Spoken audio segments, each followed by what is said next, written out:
Bonjour et bienvenue dans Faut pas croire. Ils sont jeunes, ils sont beaux, ils ont toute une communauté qui les suit. Eux, ce sont les influenceurs qui règnent sur la nouvelle agora que sont les réseaux sociaux. Leurs followers, traduisés par disciples en français, s'identifient à ces figures qui leur ressemblent tant et entrent en lien avec elles au point parfois de leur confier tous leurs secrets. Alors qui sont ces nouveaux maîtres à penser qui allient célébrité et accessibilité et quel est réellement leur pouvoir? Regardez ce reportage de Christophe Ungart, on en parle juste après. Je dirais que j'arrive à répondre à environ, 50 à 100 messages par jour. Juste avant, il y avait quelqu'un qui m'avait demandé est-ce que si mon copain, par exemple, s'abonne à des filles et aime des photos et commente sous ces photos à elle, est-ce que c'est une raison valable pour rompre avec lui? Fleur. Je suis tombée enceinte à 22 ans, c'est très tôt. J'ai plusieurs filles qui m'ont écrit qui étaient aussi en pleines études et qui m'ont écrit que voilà, là j'étudie et je suis enceinte et je ne sais pas quoi faire. Est-ce que je dois typiquement avorter, garder cet enfant, adopter? Tout ça parce que moi aussi je suis enceinte et que je montre ma vie, donc c'est certainement que je dois avoir certaines réponses que d'autres n'ont pas, mais ce n'est pas le cas. Là récemment j'ai reçu le message d'une parfaite inconnue qui me demandait de la conseiller parce que quelqu'un de son entourage serait pédophile et qu'elle ne savait pas comment faire parce que c'est un ami à elle et parce que cet ami est enseignant, il travaille avec des jeunes, enfin bref. Et du coup, elle m'a exposé toute la situation et moi j'étais juste déroutée parce que qu'est-ce que je peux faire moi? Voilà, c'est bien. Coucou. Ces jeunes stars du net sont-elles devenues nos nouveaux guides spirituels? Bienvenue dans le monde de l'influence 2.0. Malouine Burkhalter a 18 ans. Depuis quelques mois, c'est la vedette suisse sur TikTok, le réseau social qui repose sur la création de très courts clips musicaux. Pendant quelques secondes seulement, l'idée c'est de se mettre en scène, de danser ou de chanter en playback. Voilà. C'est aussi simple que ça. C'est aussi simple que ça. Et c'est quoi le but de ces vidéos? C'est en fait divertir les gens et puis leur montrer un petit peu qui est-ce qu'on est, sans vraiment parler. C'est un monde assez rapide en tout cas, ouais. Rapide est un euphémisme. Certaines vidéos comme celle-ci comptabilisent en quelques heures des millions de visionnements. Alright. So, yeah. Round one. Fight! Alright. Des dizaines de milliers de commentaires après avoir simplement prononcé une phrase d'un jeu vidéo. Fight! En quelques mois, 3,4 millions de personnes vont être à l'écoute de Malouine sur ce réseau social. Alors c'était l'année passée en novembre 2020. J'avais parlé avec des amis, on était 5, et puis on s'est dit ok, maintenant on se donne 5 mois, et en 5 mois celui qui arrive à avoir le plus d'abonnés sur TikTok, il gagne.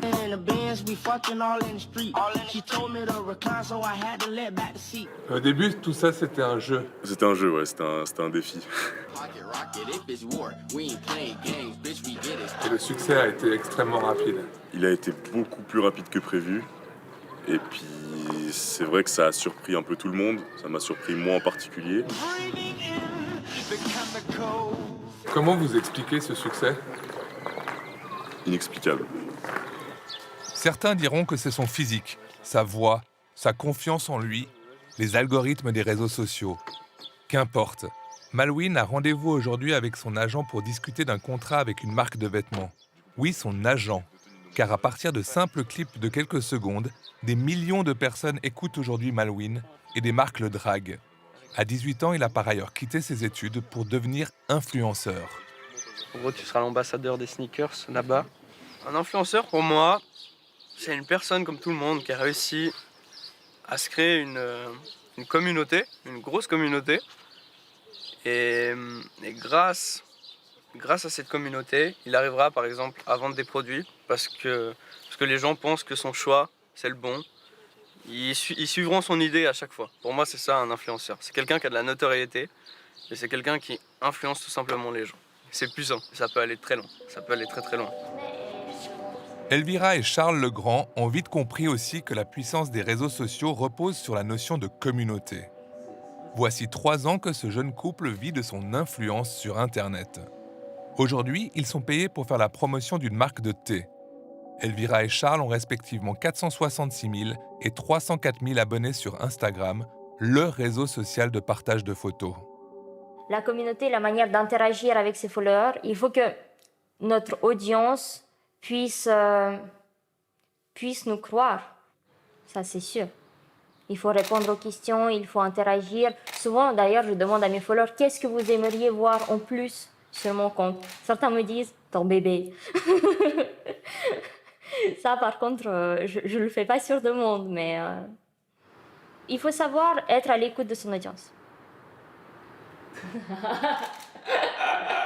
Les gens, à force de te suivre, ils créent un lien avec toi, tu deviens comme une amie et ils se confient à toi, ils te parlent et ils te demandent aussi beaucoup de conseils.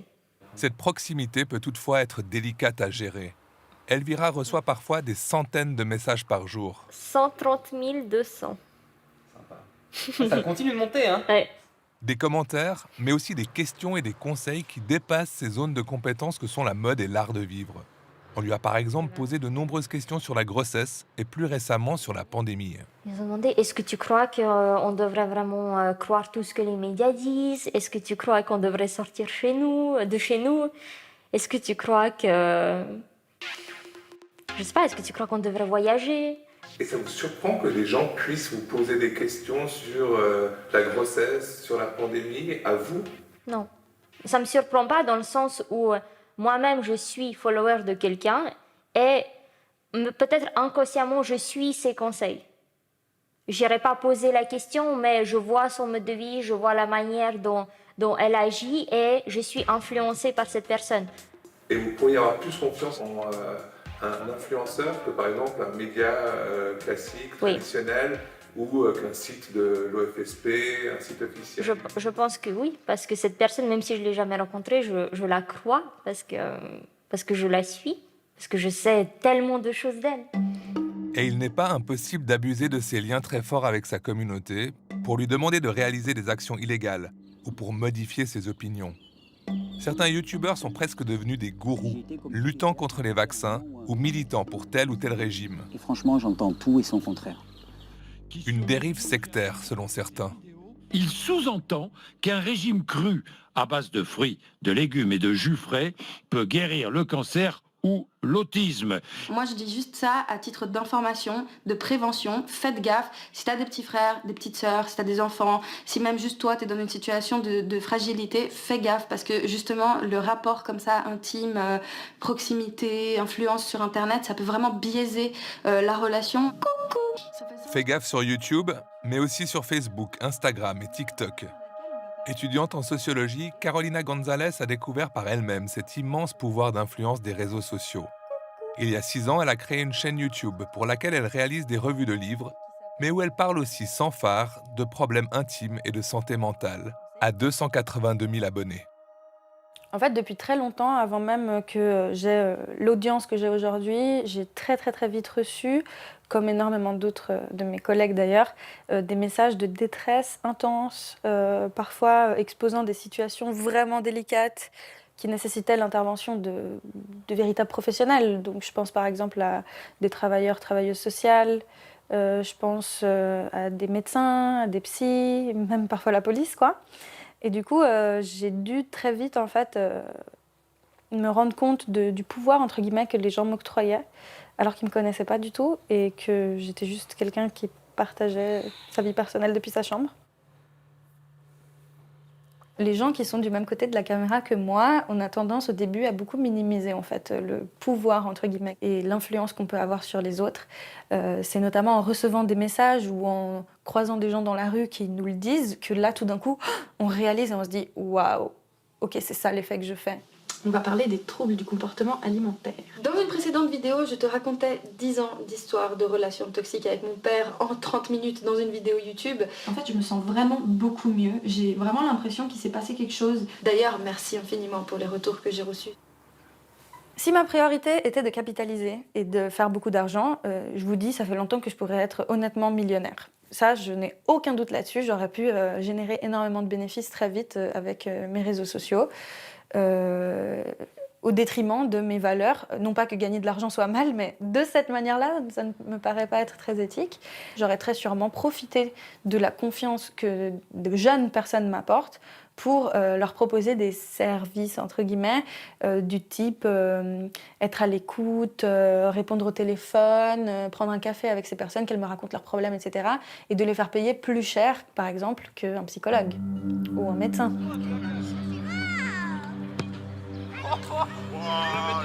Tu crois que tu as plus d'influence sur eux ou sur les gens de ta communauté? Sur la communauté. Les amis proches, ils savent qu'on est réel, ils savent un peu ce qu'on pense. Et puis, c'est beaucoup plus dur de se faire influencer par un proche que par exemple une personne qu'on ne connaît pas.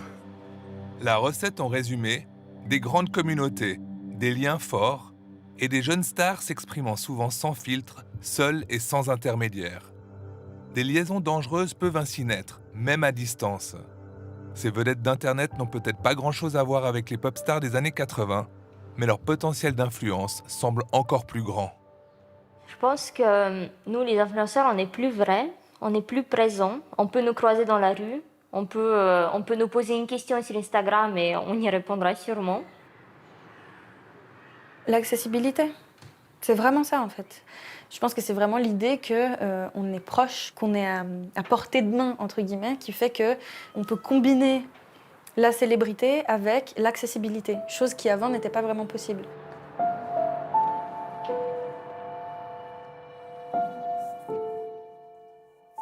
Bonjour Emmanuel Aloha. Bonjour. Merci beaucoup d'être avec nous. Vous êtes professeur de philosophie esthétique à l'Université de Fribourg. Alors, on l'a entendu dans le reportage, certains influenceurs reçoivent des milliers de messages chaque jour, d'autres des centaines. Et ce qui est assez vertigineux, eh bien, c'est qu'il y a des questions qui sont posées autour de l'avortement, de la vaccination, même de la pédophilie. Alors, ça semble incroyable. Comment est-ce que vous pourriez presque nous décrire les liens qui unissent ces influenceurs aux followers? Je pense qu'il s'agit là de nouveaux liens de confiance qui se créent, à une époque qui est marquée par une érosion des figures traditionnelles d'autorité. Il y a une crise de légitimité de toutes ces figures qui traditionnellement étaient interpellés sur toutes ces grandes questions de l'existence, du sens à donner sur l'existence. Et donc on voit l'émergence, au fond, depuis un certain temps, quelques décennies, de cette nouvelle figure de l'amateur, de quelqu'un qui justement n'est pas du côté de l'expertise, qui n'a pas une connaissance particulière, mais qui est peut-être la fille d'à côté, la grande sœur, enfin quelqu'un qui, en quelque sorte, ne serait pas dans une position de surplomb, mais qui comprendrait nos situations au quotidien et qui tirerait donc d'une certaine expérience de son quotidien des choses qu'il ou elle pourrait nous dire. Bonjour Julia Hutel. Bonjour. Merci beaucoup d'être avec nous. Alors vous êtes doctorante en sciences des religions et vous vous intéressez aussi à cette question-là. Alors même question pour vous, vous avez vu le reportage. Comment est-ce que vous pourriez définir avec vos mots ces liens entre influenceurs et followers, entre followers et influenceurs? Oui, effectivement, je pense qu'aujourd'hui, les figures d'autorité à tous les niveaux de la société ont un petit peu, se sont érodées ou un petit peu disparu. Et aujourd'hui, les réseaux sociaux permettent de mettre en contact directement des followers à ces influenceurs-là qui s'imprègnent un petit peu de cette notion d'autorité, de guide. Et donc, les followers peuvent bénéficier des conseils de ces personnes. Mais alors, on va revenir sur cette idée d'expertise, d'expérience, de hockey boomer dont on parlera tout à l'heure. Mais Emmanuel Aloha, je vous ai entendu dire la fille d'à côté, le pouvoir de la fille d'à côté. Est-ce que ça veut dire qu'au fond, c'est devenu un lien horizontale entre quelqu'un d'un côté du réseau social et de l'autre côté du réseau social, une sorte de pouvoir qui ne dit pas son nom? Je pense qu'il y a quelque chose de cet ordre-là, c'est-à-dire une promesse de rapports plus horizontaux, hein, d'une accessibilité, d'une démocratisation. Hein, c'est-à-dire qu'il n'y a plus un monopole sur l'opinion, quelques-uns qui feraient la pluie et le beau temps. Et en même temps, on voit bien que tout le monde n'est pas influenceur, c'est-à-dire que les rapports ne sont pas toujours bidirectionnels. Il y en a quelques-uns qui sont les faiseurs de tendances, et c'est justement ce genre de capital symbolique que parviennent à capter ces influenceurs, mais qui, pour le coup, n'ont rien de particulièrement extravagant ou exceptionnel. Alors là, on a vu un certain type d'influenceurs. On pourrait sans doute parler d'autres influenceurs encore, mais c'est vrai que ça a changé. C'est plus dans le reportage, on parlait de ces figures des années 80, peut-être encore les pop stars qui étaient interrogées et qui avaient peut-être une sorte de fonction quasiment d'oracle moderne qui donnerait leur avis sur les choses. Aujourd'hui, même ces figures-là sont en perte de vitesse. C'est plus les Kardashians qui donnent le ton, c'est quelqu'un qui nous ressemble peut-être un peu plus. Mais alors, la fille d'à côté, Julia Eitel, ça veut dire qu'il y a un paradoxe.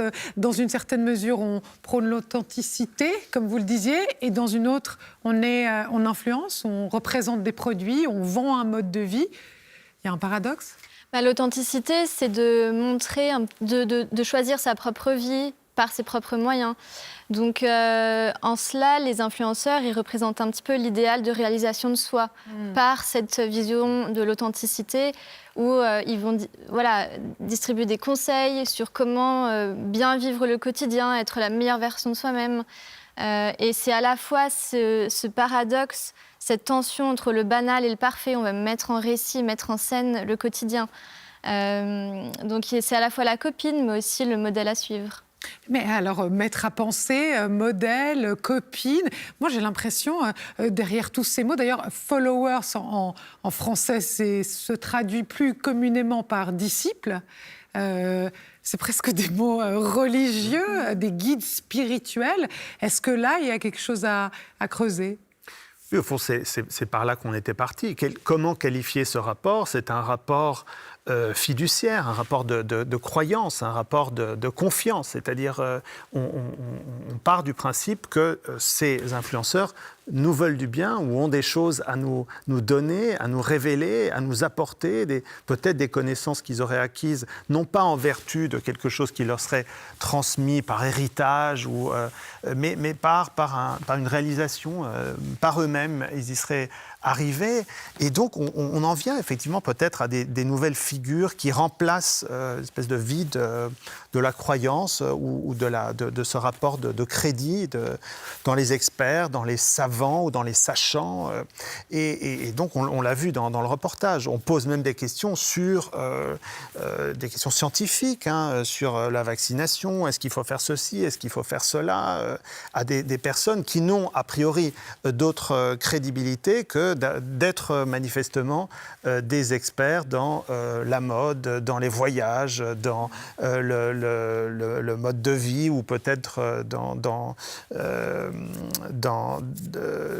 l'alimentation. Donc soudain, il y a cet élargissement quand même assez impressionnant.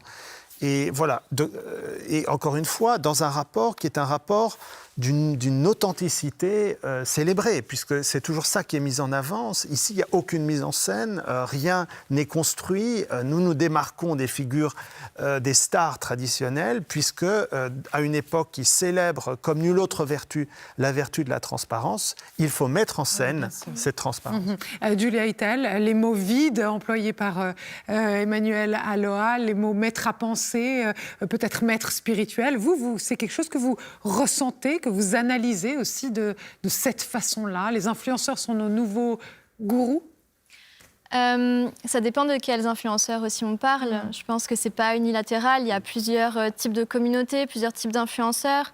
Est-ce que on montre des tendances de mode, ou alors est-ce qu'on parle d'éducation, est-ce qu'on parle même de politisation finalement des réseaux sociaux. Donc ça dépend un peu de quel type d'influenceur déjà on parle. Puis peut-être aussi je dirais plus comme des grands frères ou comme des grandes sœurs aussi parfois, plutôt que des maîtres spirituels. Il y a vraiment ce rapport affectif très émotionnel, très direct, très transparent qui joue beaucoup dedans. Emmanuelle Alloa parlait de vide. Est-ce que vous sentez ce vide et le fait que les influenceurs le comblent dans une certaine mesure pour une certaine génération? Oui, tout à fait. Ouais. Et de quoi est-il le nom, ce vide? De vide, peut-être justement cette crise de l'autorité qui se manifeste un petit peu partout. On ne sait plus trop vers qui se tourner pour répondre finalement à nos questions existentielles. Ouais. Et si, Emmanuelle Alloa, on prenait, alors là on a parlé du pouvoir, des maîtres à penser, et si on prenait les choses à rebours, et si on se disait finalement que c'est presque la communauté qui fait l'influenceur. On entendait dans le sujet une jeune femme dire, mais je me rendais pas compte, en fait, je suis une fille qui est dans sa chambre et qui parle de sa vie, et en fait je me rendais pas compte que du pouvoir que j'avais sur mes disciples. Oui, et puis surtout, on a déjà certains retours sur les effets délétères de cette dépendance qui est évidemment une codépendance qui se fait dans les deux sens. Donc on a des phénomènes déjà de burn-out, enfin d'influenceurs qui sont tellement soudain dépendants des retours que leur feront leurs followers, parce qu'il y a une dimension de jugement aussi, et qui amène certains jusqu'au suicide. Donc voilà, il y a ça. Mais il y a aussi, me semble-t-il, la question du rapport qui se ferait peut-être différemment. Donc dans ces communautés, on a parlé de la communauté, qui serait en quelque sorte un intermédiaire entre le savoir traditionnel, les médias et puis les individus. Donc, alors des communautés qui seraient en quelque sorte un espace d'ersatz peut-être pour ce qu'on appelait traditionnellement le pouvoir des médias. Et là, peut-être qu'il faut aussi en finir avec un certain nombre de légendes urbaines, notamment avec l'idée que les médias nous manipulent. On l'a vu dans le reportage. Est-ce qu'il faut croire aux médias traditionnels? Et ce qui me frappe, c'est que c'est un débat qu'on retrouve, qui revient vraiment de façon récurrente. Je crois que la première fois qu'on a parlé d'influenceurs, c'était dans le débat autour du pouvoir exorbitant, soi-disant, des médias traditionnels pendant la Seconde Guerre mondiale, donc la peur des totalitarismes. Et aux États-Unis, on a peur qu'Hitler et que le régime fasciste essaye d'utiliser les nouveaux médias, qu'à l'époque c'était la radio et la télévision. Alors, voilà, aujourd'hui, c'était les nouveaux médias, c'était la radio et la télévision, qui auraient donc un pouvoir trop grand sur les masses. Et qu'est-ce qu'on peut faire? Et alors, il y a un sociologue d'origine autrichienne, Paul Lazarsfeld, qui leur dit « Mais vous inquiétez pas, de toute manière, les médias n'ont pas la capacité d'agir comme une seringue hypodermique qu'on viendra injecter dans le corps du spectateur. » Et aujourd'hui, les influenceurs arrivent presque à être cette seringue, enfin peut-être, mais en tout cas, Julia Hitel, on parlait tout à l'heure de l'expertise, de l'expérience de ces influenceurs qui se substituent, ou en tout cas qui sont peut-être plus écoutés que des experts. Ce fameux terme « OK boomer » qui est renvoyé à la face des Blancs de plus de 50 ans qui ont détenu l'autorité jusqu'à présent. C'est aussi quelque chose qui est une sorte de motivation ou de force derrière les influenceurs. Oui, je pense qu'il y a une volonté aussi de refaire un peu la société, de changer et de la mettre un peu au goût de la jeune génération. L'expertise, il y a les leaders d'opinion qui vont effectivement promouvoir des produits, des services, qui vont vendre. Ça reste un espace marchandisé. Mais il y a aussi cette volonté peut-être d'empowerment de personnes qui ne sont pas forcément visibilisées justement dans les médias traditionnels aussi. C'est-à-dire sur la place publique. Tout ce qui est la communauté LGBTQIA+, des petites lettres qui se rajoutent, mais par exemple... Des minorités ? Comme les minorités, oui, c'est ça, LGBTQ, les minorités aussi plus féministes, on entend les nouvelles sorcières, par exemple, ou ce genre de sujets, de personnes, ouais. Il y a une volonté d'agentivité, en fait. Mais donc, si je vous entends bien, Julia Hitel, ça veut dire qu'il n'y a pas qu'un côté qu'on pourrait percevoir de prime abord de négatif avec cette influence-là, mais il y a aussi peut-être un potentiel renouveau politique qui vient de ces réseaux sociaux?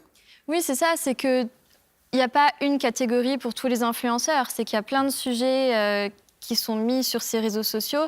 Et effectivement, ça peut être, comme vous le disiez, un agora ou une agora où on va parler de sujets politiques et on va effectivement discuter de sujets actuels qui ne sont pas forcément visibilisés dans d'autres lieux. Emmanuel Aloa, vous êtes philosophe, vous êtes professeur à l'université. Vous sentez menacé par ces nouveaux pouvoirs, ces nouveaux influenceurs, ces nouveaux maîtres à penser? La menace, ce n'est pas le bon mot. Moi, ce qui m'intéresse, ce sont les sociétés en transition. Qu'est-ce qui change et comment nous réorganisons la manière de créer du sens, de faire du sens, de le produire. Donc, à ce titre, c'est un phénomène qui m'intéresse. Mais dans ce que disait Julia, justement, je crois qu'il y a des choses à souligner. Et n'oublions pas que nous ne sommes pas seulement dans notre petit contexte ici, suisse, européen, occidental. Il y a des pays où les influenceurs, les blogueurs sont menacés de mort. L'Iran essaye de contrôler ces influenceurs ou qui doivent s'exiler. Il y a des pays où la situation est comparable, à Cuba aussi. Donc, je pense qu'il y a véritablement une question à se poser. Après, qu'est-ce qu'on appelle des influenceurs? Est-ce qu'il ne faudrait pas faire la part des choses entre des influenceurs qui souvent, justement, sont reconnus en vertu du fait qu'ils parlent surtout du comment et pas tellement du quoi? Donc, comment il faut apparaître, comment il faut s'alimenter, comment il faut mode de vie sain, etc. Et qui, justement, s'abstiennent d'intervenir sur la question du quoi. Donc, qu'est-ce qu'il faut faire? Est-ce que nous voulons une autre société? À quoi doit-elle ressembler, cette société? Et peut-être que des termes plus appropriés seront peut-être les leaders d'opinion. Peut-être qu'on pourrait distinguer, est-ce que Greta Thunberg est une influenceuse? C'est peut-être pas le meilleur mot. Donc, je pense qu'il faudra aussi, là aussi, je suis tout à fait d'accord, il faudra peut-être distinguer ces différentes typologies. Et le retour du politique, il peut se faire peut-être par d'autres moyens. Et certainement, les réseaux sociaux peuvent être un lieu de retour d'une pensée critique. On arrive à la fin de l'émission, mais une question pour vous deux, très rapidement. Est-ce que du coup, il faut avoir peur de cette défiance de l'autorité traditionnelle ou est-ce qu'il faut au contraire l'accueillir et l'embrasser, Julia Eitel? Non, je pense qu'il faut l'accueillir, ça part aussi de la base. Peut-être par contre, je ne sais pas en quel terme, mais penser à une éthique, peut-être justement sur ces personnes aussi qui influencent et qui ont une vraie voix. Des garde-fous? Oui. Et peut-être nous souvenir aussi que l'influence, c'est quelque chose qui mérite d'être pensé. Est-ce que nous voulons être enfermés dans notre individualité, immunisés contre toute influence extérieure, ou au contraire nous rendre compte que nous dépendons aussi foncièrement dans ce que nous sommes de l'influence de tous ceux qui nous ont précédés et de tous ceux qui nous environnent et qui traversent au fond la manière même que nous avons de définir nos existences. Donc bien sûr, nous avons besoin des influenceurs de toutes les manières, mais à nous d'établir avec eux un rapport peut-être plus conscient, peut-être plus affirmatif. Merci à vous deux, merci d'être venus sur ce plateau. Quant à vous, eh bien, si vous voulez réagir à cette émission, vous pouvez le faire sur nos réseaux sociaux précisément, ou alors à l'adresse fautpascroire@rts.ch.